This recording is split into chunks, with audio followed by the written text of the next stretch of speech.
അതെന്താണ് മനഃപൂർവ്വം ഒഴിവാക്കിയതാണോ? അത് ചിദംബരത്തിനോട് ചോദിക്കേണ്ടി വരും, എന്താണെന്ന് അറിയില്ല.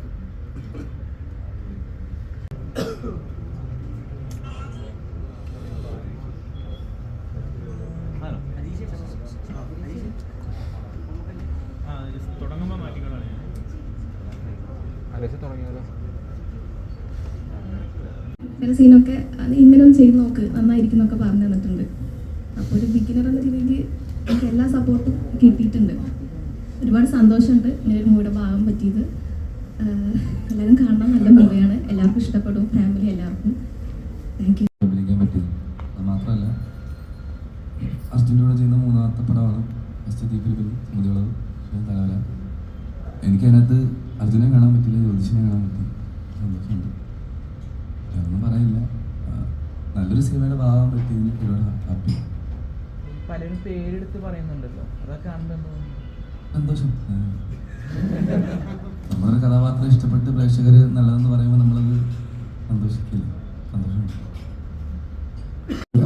പക്ഷെ കണ്ടിട്ടൊന്നുമില്ലെന്നല്ലോ. ഈ ആൾക്കാരൊക്കെ തിയേറ്ററിൽ കയറുന്ന ഭയങ്കര കൊതിയുണ്ട് ഇപ്പോഴും. ഇപ്പം ഞാൻ പറഞ്ഞില്ല, ഇപ്പം രാവിലെ ഒരു ഇൻ്റർവ്യൂ കഴിഞ്ഞ് കാക്കനാട് നിന്ന് ഓടി ഇവിടെ വന്ന് പ്രസ് മീറ്റ് എല്ലാവരും വിളിക്കും. ഇപ്പം എനിക്ക് ടെൻഷൻ നിങ്ങൾ പോരുതെന്നാണ്, കാരണം അത്രയും ബ്ലോക്ക് എല്ലാം ഉണ്ട്, ഞാൻ ലേറ്റ് ആവുന്നുണ്ട്. അപ്പോൾ ഞങ്ങളുടെ ആവശ്യമാണ് നിങ്ങൾ നിൽക്കുക, അത് ആൾക്കാർ ഓഡിയൻസിലേക്ക് എത്തിക്കുക എന്നുള്ളത്.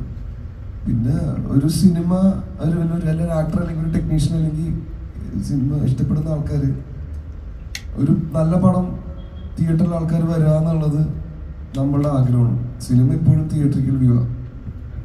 അപ്പോൾ അത് തിയേറ്ററിൽ നിന്ന് മിസ് ചെയ്യാതിരിക്കാനും, കാരണം ചില പടങ്ങൾ നമ്മൾക്ക് അറിയാം നമ്മൾ പുഷ് ചെയ്തിട്ട് കാര്യമില്ല എന്നറിയാം, അത് നമ്മൾ എത്രത്തോളം നോക്കിയിട്ടും നടപടിയാവില്ല. പക്ഷെ ഇത് നമ്മൾ പുഷ് ചെയ്യണത് ഓഡിയൻസിലേക്ക് എത്തിക്കാൻ വേണ്ടി തന്നെ, അത് എത്രത്തോളം എത്തുന്ന അറിയില്ല. പക്ഷെ അറ്റ് ദ സെയിം ടൈം ഞാൻ ഭയങ്കര ഹാപ്പിയാണ്, കാരണം കണ്ടവരെല്ലാവരും നല്ല അഭിപ്രായം പറയുമ്പോൾ അതെന്തായാലും ഞാൻ സന്തോഷപ്പെടും.